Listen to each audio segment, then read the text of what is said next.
Good morning everyone, welcome to my channel Shilpa's daily mirror. সবাই কেমন আছো? জানি এই গরমের মধ্যে সকলেরই খুবই কষ্ট হচ্ছে, তাও আশা করছি সকলে ভালোই আছো। আমারও তোমাদের মতো একই অবস্থা, গরমে পুরো হাঁসফাঁস করছি। তবে এরই মধ্যে দিনগুলোকে কাটিয়ে নিচ্ছি কোনো রকমে। আর সেই রকমই একটা ভ্লগ তোমাদের সাথে শেয়ার করছি। আজকের ভ্লগটা একটু অন্য রকমের, কেন কি আজকে সেরকমভাবে প্রপার যে ভ্লগ হয় সেরকম টাইপের ভ্লগ আমি শ্যুট করতে পারিনি কিছু প্রবলেমের কারণে। তো সেগুলো পরে তোমাদের সাথে শেয়ার করব। আপাতত এখন সকালবেলা ঘুম থেকে উঠে বেডটাকে ক্লিন করছি। আর বেড ক্লিন করার পরতে সকালবেলা ব্রেকফাস্ট করেছি। তারপরতে আমি আর হাজব্যান্ড দুজন মিলে বেরিয়েছিলাম একটুখানি কেনাকাটি করতে।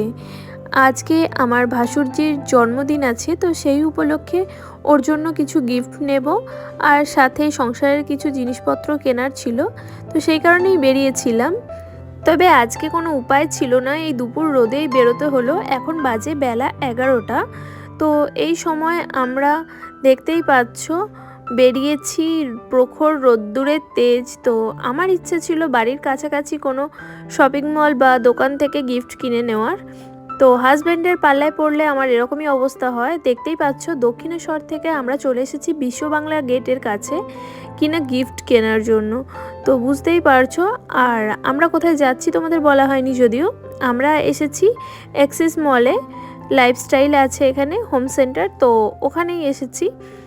কয়েকদিন আগে আমি আমার হাজব্যান্ডকে বলেছিলাম যে আমার একটা বেডশিট লাগবে, কেন কি আমার কাছে যে দুটো বেডশিট নতুন ছিল সেগুলোই এখন ইউজ করছি। তো হঠাৎ করে প্রয়োজন পড়লে আমার কাছে কিছুই ছিল না ইউজ করার মতো, তো সেটা ওর মাথায় ছিল। তো যার কারণে আজকে যখন বেরিয়েছিলাম গিফট কিনতে, তো সেই কারণেই ও আমাকে এখন হোম সেন্টারে নিয়ে এসেছে। আর আমার না একটা প্রবলেম হয়, লোকাল শপ থেকে যদি আমি বেডশিট কিনি আমার মনের মতো হয় না ঠিকঠাক, যার কারণেই আমাকে হোম সেন্টারে বেডশিট কেনার জন্য মেনলি আসতেই হয়। তো যার কারণে আমি এখানেই এসেছি। আর এখানে বেডশিটগুলো না বেশ পারফেক্ট ফিট হয়, কেন কি এতটা বড় সাইজের আমার বেডশিট লাগে 9x9। তো যার কারণে আমাদের লোকাল শপে আমরা ওখানে পাই না, তো যার কারণে এখানে আসতে হয়েছে। অনেকেই অনেক রকমভাবে বেডশিট ইউজ করে। তো আমার বেডের মধ্যে যখন বেডশিট ইউজ করি চারিদিক থেকে টাকিন করা থাকে, এরকম অবস্থাতেই দেখতে বেশি ভালো লাগে।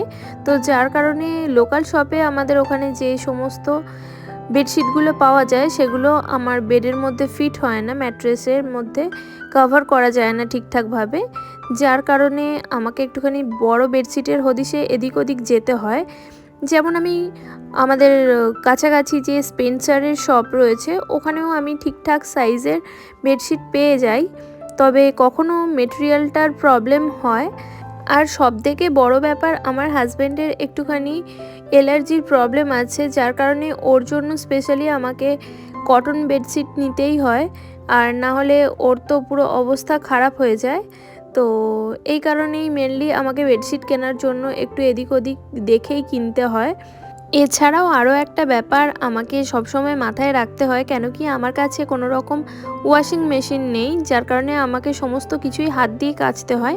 সেই ক্ষেত্রে বিছানার চাদর যদি খুব ভারী হয়ে যায় তো তখন আমার কাচতে খুবই অসুবিধা হয়। যার কারণেই আমি চাই একটুখানি লাইট ওয়েটের মধ্যে বিছানার চাদর বা যে কোনো জিনিসই আমি যখন ইউজ করি তো সেটা একটু লাইট ওয়েটের মধ্যেই নেওয়ার চেষ্টা করি।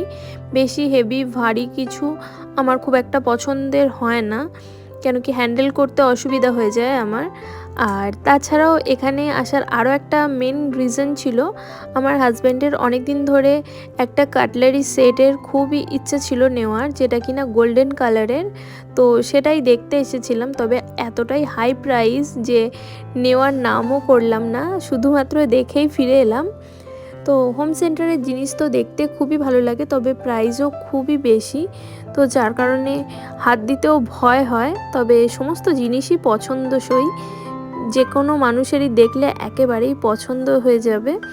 আর ইচ্ছে হবে যেন বাড়ি নিয়ে এসে আমি এটাকে আমার মনের মতো একটা জায়গায় সাজিয়ে রাখবো। তো সেরকমই আমার হয়েছিল। এই যে উর্লিটা দেখছো, এটা আমি যতবারই হোম সেন্টারে যাই আর এই উর্লিটাকে দেখি প্রত্যেকবারই পরিকল্পনা করি কি এরকম একটা উর্লি দিয়ে দিওয়ালির সময় ঘরে ডেকোরেশন করব। তবে সেটা সম্ভব হয় না, কেন কি এত দাম যে আমি অ্যাফোর্ড করতে পারবো না। তো যার কারণে মন খারাপ করেই বাড়ি আসি বলতে পারো। আর এখানে সত্যি সত্যি প্রত্যেকটা জিনিসই খুব পছন্দের। তো যাই হোক, আমাদের হোম সেন্টার থেকে তো বিছানার চাদর ছাড়া আর সেরকম কিছুই কেনা হয়নি, তবে একটার বদলে দুটো বিছানার চাদর কিনেছি। আর তার সাথে আমার ভাসুরজির জন্য একটা গিফটও কিনে নিয়েছি। আর এখন দেখতে পাচ্ছ একটুখানি মোমো খাচ্ছি। আর মাঝখানে আমরা পাশেই স্পেন্সারে গিয়েছিলাম, কেন কি আমাদের কিছু গ্রসারি কেনার ছিল। তো সেই সমস্ত জিনিসগুলো এখান থেকেই কিনে নিলাম যখন বেরোনো হয়েছে, তো সেই ভেবেই, কেন কি পরে হয়তো আর সময় হবে না হাজব্যান্ডের। তো আমার কিছু এমার্জেন্সি জিনিস ছিল যেগুলো নিতেই হতো, তো সেগুলো নিয়ে নিয়েছি। আর দেখতেই পাচ্ছ এতগুলো ব্যাগ হয়ে গেছে, আর একটা বিছানার চাদর তো উপরেই রয়ে গেছে। আর এখন একটুখানি গরমের মধ্যে নিজেদেরকে ঠান্ডা রাখার জন্য কোক খেয়ে নিলাম। আর তারপরতে এই ব্যাগপত্র নিয়ে কোনো রকমে বাইকে করে রওনা দিলাম বাড়ির পথে। আমরা দুটো বেডশিট কিনেছিলাম, তার সাথে দুটো পিলো ফ্রি পেয়েছি। তো যার কারণে আমাদের 3টে ব্যাগ হয়ে গেছে বলতে পারো। আর 3টে এই বড় বড় ব্যাগ নিয়ে যে এত দূর ট্রাভেল করে আসা বাইকের মধ্যে, হাওয়া রোদ্দুর সমস্ত কিছু মিলিয়ে মিশিয়ে আমাদের যে কি নাজেহাল অবস্থা হয়েছিল তোমাদের কি বলবো। তো যাই হোক, এরকমভাবেই ফিরলাম বাড়ি। আর তারপরতে আয়োজন শুরু করেছিলাম রান্না বান্নার, কেন কি বেশ অনেকটা বেলা হয়ে গেছে আর হাজব্যান্ড বেরিয়ে যাবে। তো কোনো রকমে ঝটপট করে যা ছিল বাড়িতে সেই সমস্ত কিছু দিয়েই রান্নাটাকে স্টার্ট করে দিলাম। তো আজকে বিশেষ কিছু রান্না করব না, যদিও আজকে আমি রান্না করব ঝিঙে আলু পোস্ত। আর একটা কুয়াশ রয়েছে দেখতেই পাচ্ছ, এটা দিয়ে একটুখানি ডাল বানাবো। আর আমের চাটনি বাড়িতে আছে, আর সাথে হবে মাছ ভাজা। তো এই দিয়ে আজকে দুপুরের খাওয়া দাওয়াটা হবে। আর রাত্রিবেলা তো জন্মদিনের নিমন্ত্রণ আছেই, আর সেই কারণেই ঝটপট করে রান্নাটা এখন বসিয়ে দিচ্ছি। আর এই ফাঁকে আমার হাজব্যান্ড আবারও বেরিয়েছে, ওর কিছু বাইরে কাজ ছিল।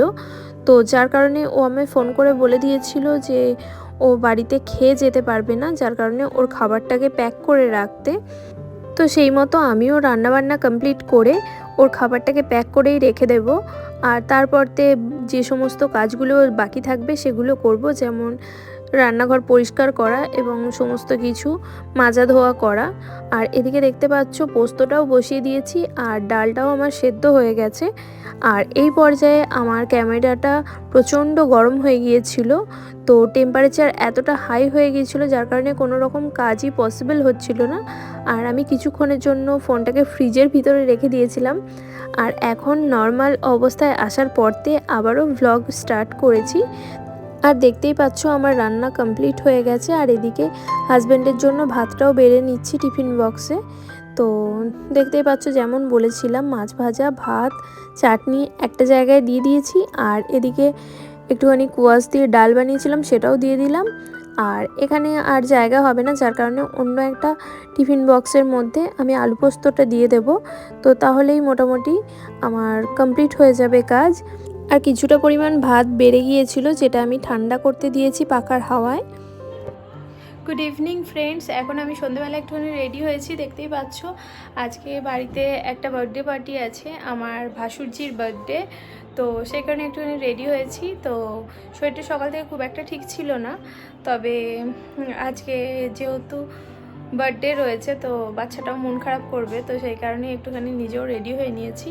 তো হাজব্যান্ড অনেক চেষ্টা করেছিল ছুটি নেওয়ার, বাট ও অফিস থেকে ছুটি পায়নি, তার জন্য একটুখানি ওরও মন খারাপ, যেহেতু ভাইজির জন্মদিন। তো মেয়ে রেডি হয়ে চলে গেছে বাইরে। তো আমি এখন যাব, যে কিছু কাজকর্ম আছে সেগুলো করব। ফাঁকে ফাঁকে যদি সময় পাই তো অবশ্যই তোমাদের সাথে ভিডিও শেয়ার করব। তো দেখতে থাকো আপাতত ভ্লগটা, আশা করছি ভালোই লাগবে। আমাদের প্রত্যেকের জীবনেই সবথেকে সেরা একটা দিন থাকে, যেটা হলো জন্মদিন। আর সেটা তো একবারই আসে, কিন্তু আমরা প্রত্যেক বছর সেই দিনটাকে মনে রেখে একটা সেলিব্রেশন করি, যেটাকে জন্মদিনই বলি আমরা। তবে জীবনে জন্ম তো একবারই হয়, তো সেটাই অ্যাকচুয়াল জন্মদিন বলে আমার মনে হয়। তো এই ব্যাপারে অনেকের মত অন্য রকমেরও হতে পারে। তো যাই হোক, এটা আমার ওপিনিয়ন, তাই তোমাদের সাথে শেয়ার করলাম। তবে আনন্দেতে তো কোনোই বাধা থাকে না। আমরা বাঙালিরা স্পেশালি সব সময় সেলিব্রেশন করতে বেশি ভালোবাসি।